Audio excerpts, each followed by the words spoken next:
Introduction. The Battle of the Wilderness took place in May 1864 during the American Civil War.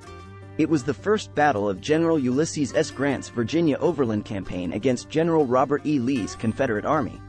Both sides suffered heavy casualties, signaling a war of attrition. The battle ended inconclusively as Grant continued his offensive. Grant tried to move quickly through the wilderness of Spotsylvania, but Lee intercepted him. Fierce fighting occurred on May 5 and 6, with both sides maneuvering in dense woods. Grant disengaged on May 7 to continue his campaign. Background. During the American Civil War, the Union Army struggled in the Eastern Theater but achieved victories in the Western Theater, including the surrender of thousands of Confederates at the Battle of Vicksburg. President Lincoln appointed General Ulysses S. Grant in 1864 to lead all Union armies. Grant's strategy focused on coordinated attacks to destroy the Confederate armies, with a primary focus on General Lee's Army of Northern Virginia and General Johnston's Army of Tennessee.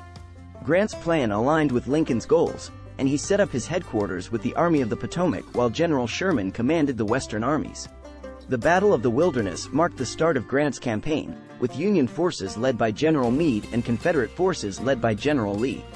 The battle took place in the dense wilderness region of Virginia, as Grant aimed to engage Lee's army and disrupt Confederate supply lines.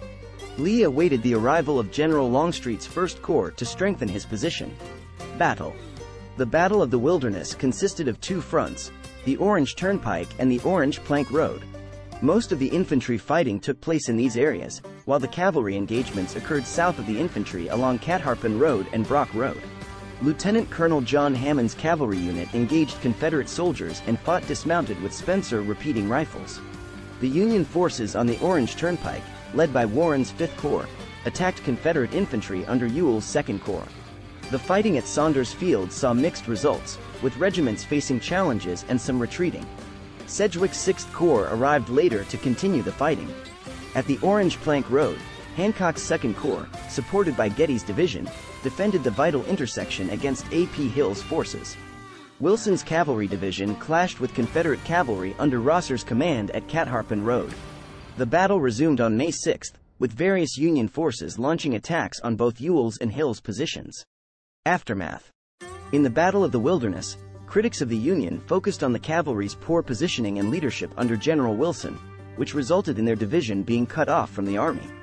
The Union infantry's performance was also disappointing, with little achievement from the 4 corps commanders. On the Confederate side, discussions revolved around Lee, Longstreet, and Gordon. Lee's decision to let Hill's 2nd Corps rest instead of reforming their lines was heavily criticized. The battle ended without a clear winner, considered indecisive by the National Park Service. However, Grant's decision to continue south after the battle boosted Union morale and posed a threat to Lee's army and Richmond. Portions of the battlefield are preserved in Fredericksburg and Spotsylvania National Military Park, with efforts from organizations like the Friends of the Wilderness Battlefield and the American Battlefield Trust.